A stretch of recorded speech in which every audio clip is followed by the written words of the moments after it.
ኢየሱስ ምኵራበ አይሁድ። በስመ አብ ወወልድ ወመንፈስ ቅዱስ አሐዱ አምላክ አሜን። ጥንት ነበርክ፣ ጥንትነት በሥጋውያን ሕሊና የማይለካ ቀዳማዊ፣ ዓለምን በፍጹም ኃይል ፍቅር ጌትነት እየገዛ ያለ ማዕከላዊ፣ ዓለምንም እስከ ወዲያኛው አሳልፈ ለዘላለም እስከ ዘላለም በንግሥና ማማ ላይ ነግሰ የምትኖር ሕያውና ዘላለማዊ ሆይ ቅዱስ አባታችን ሆይ ስምህ የተመሰገነና የተወደሰ ይሁን። የመዳናችን ቁልፍ ምስጢር ጌታን ያየንብሽ መስታወታችን፣ ስለ አምላክ የምንነጋገርብሽ ቋንቋችን፣ ድንግል ሆይ እኛ የመስቀሉ ስር ልጆችሽ የመስቀሉ ስር እናትነትሽን አምነን በልጅሽ ቤት ተሰብስበን እናመሰግንሻለን። ክቡር አባታችን ሊቀ ብርሃናት ቀሲስ ናሆሰናይ የዚህ ታላቅ ቤተክርስቲያን ዋና አስተዳዳሪና የመንጋው የበላይ ጠባቂ የወንጌል አባት ዘማሪ ዲያቆን ገብረ አምላክ፣ ሰባኪያነ ወንጌል፣ ዘማሪያን፣ ማኅበረ ምዕመናን ሁላችሁም በእግዚአብሔር ፍጹም ሰላም እንደምን አደራችሁ? እንደምን ቆያችሁ? አሜን። እግዚአብሔር ይመስገን ብለን እንድናመሰግን ይረዳን። ያየብንን የማያሳይብን፣ የሰማብንን የማያሰማብን፣ ፍቅሩ ከእናት ልጅ በላይ የሆነ ከዘመድ በላይ ጠያቂ፣ ከልብስ በላይ ከታች፣ ከትዳር በላይ ሰዋሪ የሆነ የአባቶቻችን አምላክ የእኛም አምላክ ቅዱስ እግዚአብሔር ስሙ የተመሰገነና የተወደሰ ይሁን። እግዚአብሔር ቢረዳንና ቢያግዘን መንፈስ ቅዱስ አንደበት ሲሆነኝ በምንቆይበት ሰዓት ያው እንደምታውቁት የአብይ ጾም ስንተኛ ሳምንት ላይ ነው? ስንተኛ ሳምንት ነው? ሶስተኛ ሳምንት ላይ እንገኛለን።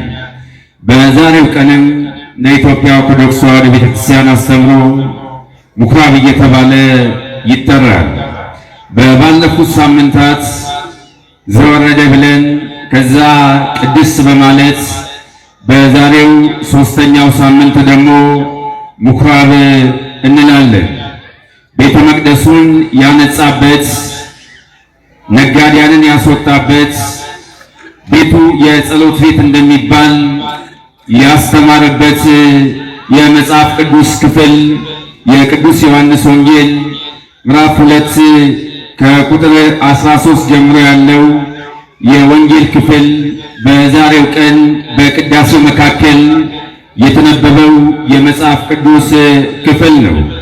እኛ ግን ለትምህርታችን መነሻ የምናደርገው ኃይለ ቃል ሊቁ ቅዱስ ያሬድ በጾመ ድጓው ላይ ቦአ ኢየሱስ ምኵራበ አይሁድ፣ ኢየሱስ ወደ አይሁድ ምኵራብ ገባ በሚለው ኃይለ ቃል መነሻነት እግዚአብሔር ያስተምረናል።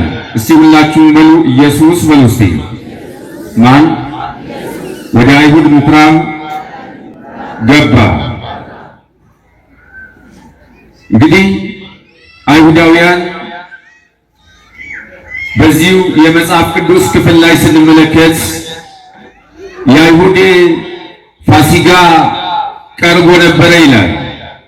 አይሁዳውያን ወደ ኢየሩሳሌም ከተማ የውሃው መሙላት፣ የዝናብ መዝነብ፣ የወንዞች መሙላት አልያም መውደል፣ ሕመም ጭምር ሳይገድባቸው ወደ ኢየሩሳሌም ከተማ እየወጡ ሦስት በዓላትን የማክበር ግዴታ አለባቸው።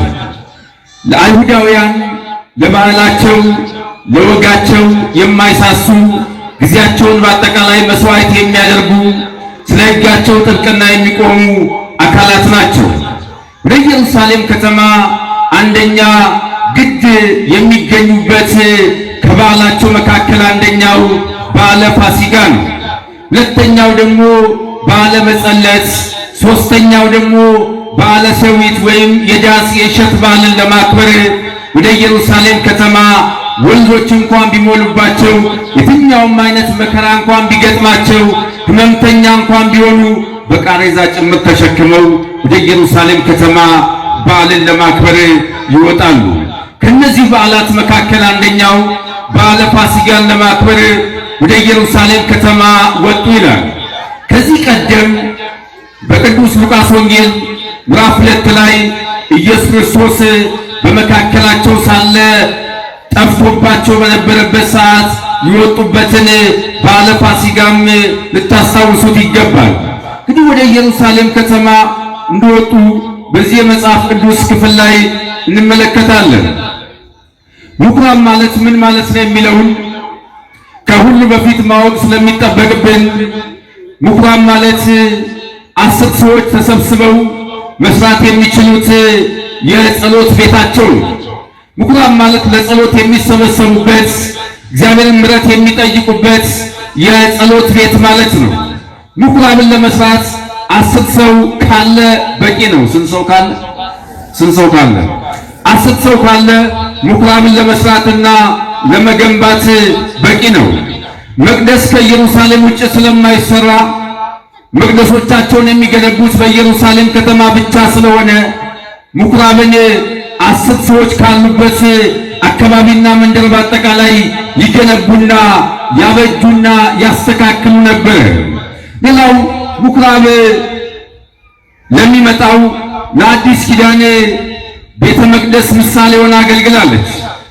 ምኩራብ ለሚመጣው አሁን እኛ እየተገለገልንበት ላለው ለአዲስ ኪዳኑ ቤተ መቅደስ ምኩራብ ምሳሌ ሆና ቆይታለች። ከዚህ ባሻገር ምኩራብን ስንመለከት ምኩራብ ሞግዚትም ሆና ለአዲስ ኪዳኑ ቤተ መቅደስ አገልግላለች። ማቆያ ሆና አማናዊቷ ቤተ መቅደስ ወይም የክርስቶስ ሥጋና ደም የሚፈተትበት ቤተ መቅደስ እስኪታነጽ ደሙ እስኪፈስ ድረስ ምኩራብ መጠለያ፣ ማቆያ ወይም ለእያንዳንዳችን ፈትል ሆና አዲስ ኪዳንን እያበጀች ምኩራብ ቆይታለች። ስለዚህ ምኩራብ 10 ሰው ከዛ በላይ ሆነው መስራት ይችላሉ። ሌላው የምንመለከተው ምኩራብን በተመለከተ የአይሁድ ምኩራብ አዘጋጅተው እግዚአብሔርን ሊያመሰግኑ ምክንያት የሆነው ንጉሥ ናቡከደነጾር ነው። ምኩራባቸውን እንዲገነቡ ግድ ያላቸው ናቡከደነጾር በኢየሩሳሌም የነበረውን ቤተ መቅደሳቸውን ስላፈረሰባቸው እያንዳንዳቸው ምኩራብ እየሰሩ ያመሰግናሉ። የብሉይ ኪዳኑ ቤተ መቅደስን ስንመለከት የተሰራው በንጉሥ ሰለሞን በ556 የተሰራ ቤተ መቅደስ ነበረ። ይህንን ንጉሥ ናቡከደነጾር ሲያፈርስባቸው ምኩራብ እየሰሩ ቆይተዋል። ስለዚህ በዛሬው ቀንም ምኩራብ የምንለው ጌታ ቀደምት 10 ሆነው ያነጹት በዛ በጸሎት ቤታቸው መካከል እንደገባ ቅዱስ ዮሐንስ በወንጌሉ ላይ ያስቀምጥልናል። የአይሁድ ፋሲጋም ቀርቦ ነበረ። ኢየሱስም ወደ ኢየሩሳሌም ወጣ፣ በመቅደስም በሬዎችን፣ በጎችን፣ ርግቦችን የሚለውጡትን በአጠቃላይ ተመለከተ፣ አስወጣቸው ይላል። ኢየሱስ ወዴት ምኩራብ ገባ? ወዴት ምኩራብ ገባ? ወደ አይሁድ ምኩራብ ማን ገባ? ኢየሱስ ገባ። ለምን ወደ አይሁድ ምኩራብ ገባ የሚለውን ከብዙ በጥቂቱ እንመልከት። አንደኛው ከቃሉ ጋር ናቸው። ኢየሱስ ወደ አይሁድ ምኩራብ የገባው የመጀመሪያው ጌታ መድኃኒት የሆነ ክርስቶስ ወደ አይሁድ ምኩራብ ለምን ገባ ስንል የመጀመሪያው ሊያስተምራቸው ገባ። ሊገስጻቸው፣ ሊያስተምራቸው፣ ሕይወት የሆነውን ቃሉን ሊገልጥላቸው ገባ። ይህንንም በመጽሐፍ ቅዱስ ስንመለከት በቅዱስ ማቴዎስ ወንጌል ምዕራፍ 4 ቁጥር 23 ላይ በሰፊው ተጽፎ እናገኛለን። ሊያስተማራቸው መጽሐፍትን እየጠቀሰ እንደገሰጻቸው ጭምር ማቴዎስ በወንጌሉ ላይ ያስቀምጥልናል። ወደ አይሁድ ምኩራብ ጌታ የገባው ሊያስተምራቸው ነው። የሰው ልጅ ወንጌልን ሲሰማ ይለወጣል። የሰው ልጅ ወንጌልን በተማረ ቁጥር ራሱን ያሻሽላል። የሰው ልጅ በሕይወት እንዲቆይ ወንጌል ያስፈልገዋል። የሰው ልጅ የታነጸ እንዲሆን ወንጌል ያስፈልገዋል። በርካታ ቤተ መጻሕፍቶች ይገነባሉ። በርካታ ተቋማት ተገንብተዋል። ትምህርት ሚኒስቴር የሚያውቃቸው፣ ህዝቡ ግን ሊለወጥ አልቻለም። የሰው ልጅ መለወጥ የሚችለው በክርስቶስ አምኖ ወንጌልን ሲያውቅ ሲማር ነው። ጌታም ህዝቡን ሊለውጥ ያደረገው አማራጭ በምኩራቦቻቸው ገብቶ ያስተምራቸው ነበረ። በዚህም ወንጌል ላይ ጌታ ለምን ወደ አይሁድ ምኩራብ ገባ ስንል ወንጌልን ሊያስተምራቸው ገባ። ምን ሊያስተምራቸው? ወንጌልን ሊያስተምራቸው። እናንተ አሁን በስታችኋል፣ ሰፍታችኋል። የተጠራችሁት በወንጌል ዓላማ ብቻ ተጠርታችኋል። ከዚህ ቀደም በጣም አግራሞትን እየጫረብኝ ነው። ጥር 7 ሥላሴ በማታ ጉባኤ ተገኝቼ ያገኘሁት በሥላሴ አምሳል ወይም በዕለተ ቀናቸው ቁጥር 7 ሰው ብቻ ይገኛል። አሁን ግን እግዚአብሔር አበዛችሁ። ምን ጠራችሁ? ወንጌል ማረካችሁ። መልካም አባት ሲሰጣችሁ በወንጌል መረብነት እናንተ አሳ የሆናችሁትን አጥምዶ ጌታ በቤተ መቅደሱ መካከል በሐዋርያት እግር በተተኩ አባቶች መልምሎ በቤተ መቅደሱ መካከል ሰበሰባችሁ። ይሄ የቤተ ክርስቲያን ዓላማዋ ነው። ይሄ የቤተ ክርስቲያን እቅዷ ነው። ልጆቿን ሰብስባ ወንጌል ማስተማር ይሄ የቤተ ክርስቲያን ድርሻዋ ነው። ጌታም ወደ አይሁድ ምኩራብ የገባው ወንጌልን ሊያስተምር ነው። ሁለተኛው ኢየሱስ ወደ አይሁድ ምኩራብ ለምን ገባ? ለምን ወደ አይሁድ ምኩራብ መግባት አስፈለገው ስንል መስዋዕተ ኦሪት ማለፉን ሊያስተምራቸው ወደ አይሁድ ምኩራብ ገባ። መስዋዕተ ኦሪት አልፏልና ከዚህ በኋላ የአዲስ ኪዳን መስዋዕት እኔ ነኝ ብሎ ሊገልጥላቸው ወደ ምኩራቦቻቸው መካከል ገባ። በዛ በምኩራቦቻቸው መካከል ይነግዱ ይለውጡ የነበሩትን በአጠቃላይ እንስሳቶቻቸውን ለቀቀባቸው። ርግቦቻቸውን ከፍቶ አስወጣቸው። የሚለውጡትን የሚነግዱትን በአጠቃላይ አስወጣቸው። በዛ እንስሳትን ይለውጣሉ። በዛ እንስሳቶቻቸውን ይሸጣሉ፣ ይመነዝራሉ፣ ይነግዳሉ። ከዚህ በኋላ በቤተ መቅደሱ ሊፈስ የሚገባው ደም የኔ ደም ብቻ ነው ብሎ እነዛ በብሉይ ኪዳን እንስሳቶቻቸውን ኃጢአት በደል ያልነበረባቸውን በጎቻቸውን በየዕለቱ የሚቀሉትን የነዛ የበጎቻቸው ደም ሕይወትን ሊሰጥ አልቻለምና በምኩራቦቻቸው መካከል ገብቶ ሕይወት ሊሰጥ መስዋዕተ ኦሪት ማለፉን ሊገልጥላቸው ወደ ምኩራቦቻቸው መካከል ገባ። በሶስተኛ መልኩ ጌታ ወደ አይሁድ ምኩራብ ለምን ገባ ስንል የቤቱ ቅናት ስላቃጠለው ወደ አይሁድ ምኩራብ ገባ። ልበ አምላክ መዝሙረኛው ዳዊት በመዝሙር 68 ቁጥር 9 ላይ የቤት ቅናት በላኝ እንዳለ ሁሉ የቤቱ ቅናት በልቶት ወደ ምኩራቦቻቸው መካከል ገባ። ቅናት እንዴት ነው የበላው ስንል በዛ የእግዚአብሔር ቃል ብቻ ሊነገር በሚገባው በቤተ መቅደሱ መካከል እነሱ ግን ይሸጣሉ፣ ይለውጣሉ። በዛ በቤተ መቅደሱ መካከል የእግዚአብሔር ስም ብቻ ሊነግስ በሚገባበት በዛ በምኩራቦቻቸው በቤተ መቅደሶቻቸው መካከል እንስሳቶቻቸውን ይሰዋሉ፣ ያርዳሉ፣ ይቀላሉ፣ ይለውጣሉ፣ ገንዘቦቻቸውን ይመነዝራሉ። ይህንን ሲመለከት ዳዊት እንደተናገረ ሁሉ የቤት ቅናት በላኝ እንዳለ የቤቱ ቅናት በልቶት ወደ ምኩራቦቻቸው መካከል ገባ። ዛሬም ጌታ በዛ በምኩራቦቻቸው መካከል ገብቶ በቤተ መቅደሳቸው ለዋጮችን ቅናት ስለበላው አስወጥቷቸዋል። ዛሬም በቤተ መቅደሱ መካከል እጅግ በጣም ብዙ ደላሎች አሉ፣ ነጋዴያን አሉ። ጌታ ጅራፉን ቢያነሳ የሚቀጣቸው እጅግ በጣም ብዙ አሉ። በቤተ መቅደሱም ብቻ ሳይሆን በሀገርም በዓለም ላይ በሰው ነፍስ ተወራደው ሂሳብ የሚሰሩ የሚያሰሉ እጅግ በጣም ብዙ ነጋዴያን በዝተዋል። የሰውን ልጅ ኩላሊት እያወጡ የሚነግዱ፣ በቤተ መቅደሱ መካከል ያልተገባ ነገር የሚያደርጉ፣ መጽሐፍ እንኳን በቤቷ መካከል እንዳትቀመጥ በቤቷ መካከል የሚገሉ፣ ጽንስ በሆድ መካከል ቀደው የሚያስወጡ በዓለም በጣም ብዙ ነጋዴያን በዝተዋል። እግዚአብሔር የቁጣውን ጅራፍ ሲያነሳ ግን በፊቱ መካከል የሚቆም የለም። አሁን መሬት ተንቀጠቀጠ እያልን ብዙዎቻችን ተጨንቀናል አይደል? ኮንዶሚኒየም ላይ ያሉ ሰዎች ምድር ይሻለናል ይላሉ። ምድር ያሉ ሰዎች ደግሞ ወደ ላይ ከፍ ብንል ይሻለናል ይላሉ። ጌታ መቼ የቁጣውን ጅራፍ አነሳ? እንደ በደላችን እኮ አልከፈለንም፣ እንደ ኃጢአታችን አልተቆጣንም። ምሕረቱ ብቻ ሰብስቦናል። ምሕረቱ ይቅርታው ብቻ ስለሰበሰበን በቤተ መቅደሱ መካከል ተሰብስበናል። ብዙ ነጋዴያን አሉ። እንደዚህ ደግሞ እናንተ ወንጌል እንድትማሩ ቤተክርስቲያን በቪአይፒ ደረጃ ወንበር አውጥታ አስቀምጣ ኑ ልጆቼ ወንጌልን ስሙ የሚል ደግሞ አባት መድኃኔዓለም ያስቀምጣል። ሌላ ቦታ በብዙ መልኩ ይጣላሉ። እናንተ የጣላችሁትን ያሸጋችሁትን መጽሐፍ ቅዱስ ከፍታችሁ እንድታነቡ እንደዚህ ደግሞ የሚሰበስብ አባት ደግሞ ይሰጣችኋል።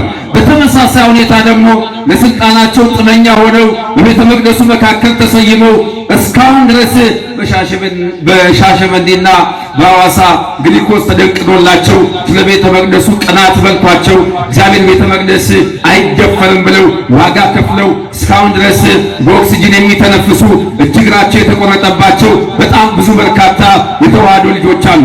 እነዚህ ስለ ቤተ መቅደሱ ቅናት በልቷቸው ነው። አያገባንም አይባሉ። ይህ እግዚአብሔር ቤተ መቅደስ ነው። እያንዳንዳችን ያገባናል። ስለ ቤተ መቅደሱ በሚወጣው ሕግ አባቶቻችን በሚሰሩ ስርዓት በአጠቃላይ እያንዳንዳችን ልንጓዝ ይገባናል። ሲጣስ ሕጉ ሲሻር እያንዳንዳችን ያገባናል። እያንዳንዳችን የሚያገባን ግን እስከ ሕይወታችን እቅታ ድረስ ዋጋ እየከፈልን በቤተ መቅደሱ መካከል እንጓዛለን። የቤቱ ቅናት በልቶት ወደ አይሁድ ምኩራብ ገባ። ነጋዴያንን አስወጣ። ብዙ ነጋዴያን በዝተዋል። ከዚህ ወጣ ስትሉ ነጋዴያን ብዙ ናቸው።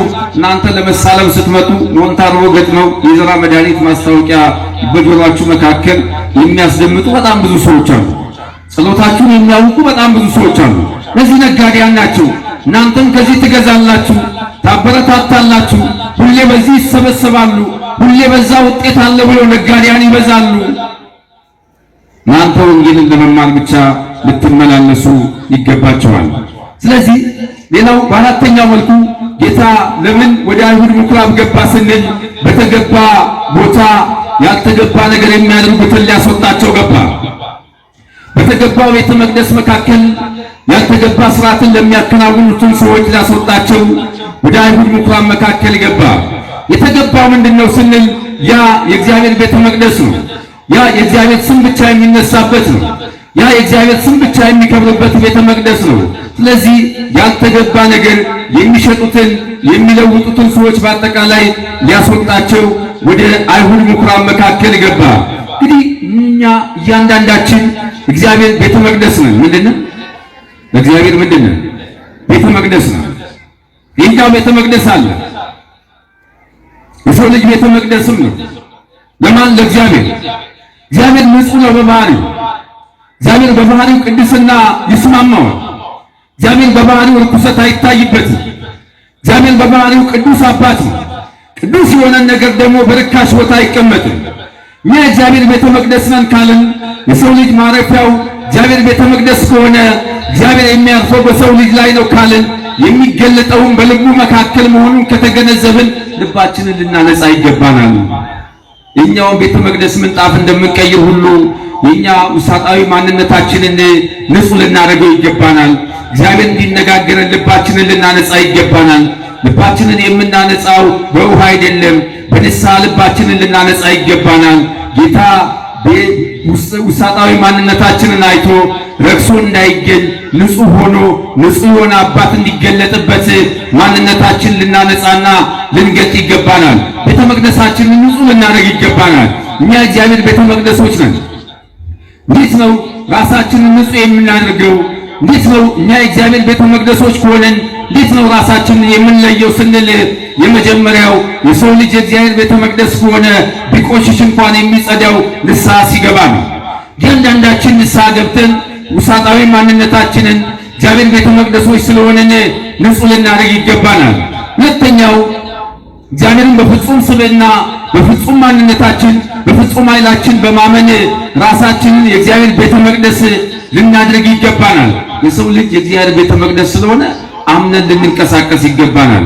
በሶስተኛ መልኩ ውሳጣዊ ማንነታችንን ራሳችን ቤተ መቅደስንና ፍጹማን ንጹሃን እንድንሆን የክርስቶስን አማናዊ ሥጋና ደም ልንቀበል ይገባናል። ጌታ ውስጣችንን አይቶ በልቦናችን መካከል እንዲገለጥ እንደ ነቢያቱ ቃል በቃል እንዲያናግረን ሕይወታችን የተለወጠና የተሻለ እንዲሆን በቀና መንፈስ ወንጌል እየተማርን እንድንጓዝ እያንዳንዳችን የክርስቶስን ሥጋና ደም ልንቀበል ይገባናል። ክርስቶስን ሥጋና ደም ያልተቀበለ እድል ፋንታ የለው። ቀራንዮ ላይ የተሰቀለውን ጌታ እያሰብን ከጲላጦስ ቤት አንስቶ እስከ ቀራንዮ አደባባይ ደም ባንክ ያለካውን ደም አፍሶ በዋጋ የገዛንን ጌታ እየተመለከትን አማናዊ የሆነ ክርስቶስ ሥጋና ደምን ልንቀበል ይገባናል። ያመኑ ንስሐ የገቡ ሰዎች ሊቀበሉት የሚገባ ሥጋና ደም ነው። ስለዚህ ከአማናዊ ከክርስቶስ ሥጋና ደም እያንዳንዳችን ልንቀበል ይገባናል። ውስጣችንን ንጹህ ካረግን፣ ንስሐ ከገባን፣ ካመንን የክርስቶስን ሥጋና ደም ተቀብለን ልንጓዝ ይገባናል። ኢየሱስ ወደ አይሁድ ምኩራብ ገባ። ወደ አይሁድ ምኩራብ ሲገባ ነጋዴያንን አገኘ። ወደኛ ወደ ውስጣችን ቢገባ ወደ ልቦናችን መካከል ቢገባ ምን ያገኛል? ክርስቲያኖች ምን አለን? በፊቱ መብራት ይዘን እንደነዛ ለቆነጃጅቱ ይዘን ወጥተናል። በውስጣችን ማሰሯችን ለምልሟል። ዘይት አለን፣ ተግባር አለን፣ ሕይወት አለን፣ ቅድስና አለን። ወደኛ ምኩራብ ቢገባ ወደ ቤተ መቅደሳችን ወደ ልቦናችን መካከል ቢገባ ምን ያገኛል? በአይሁድ ምኩራብ ነጋዴያንን አገኘ። በአይሁድ ምኩራብ እንስሳቶችን አገኘ። በአይሁድ ምኩራብ በጎቻቸውን የሚቀይሩትን የሚነዱትን አገኘ። በእኛ ውስጥ ቢገባ ምን ያገኛል? ንጹሕ የሆነ ቤተ መቅደስ ሆኗል። ዘረኝነት የለበትም፣ ክፋት የለበትም፣ መገዳደል የለበትም፣ ምቀኝነት የለበትም። ይህንን የመሰለው ነገር ካለ ጌታ ወደኛም ቤተ መቅደስ ቢገባ ጅራፉን ያነሳል። እግዚአብሔር ጅራፍ ክርስቲያኖች እንደምናስበው አይደለም። ምሕረቱ የበዛ አባት ነው። በተመሳሳይ ሁኔታ ትዕግስቱም የበዛ አባት ነው። ቁጣው በዛው ልክ ነውና ጌታ ጅራፉን ካነሳ የምንጠፋ መሆኑን አስበን ውሳጣዊ ማንነታችንን ቤተ መቅደሳችን እንድናነጻ የእሱ መልካምና በጎ ፈቃድ ይሆንልን።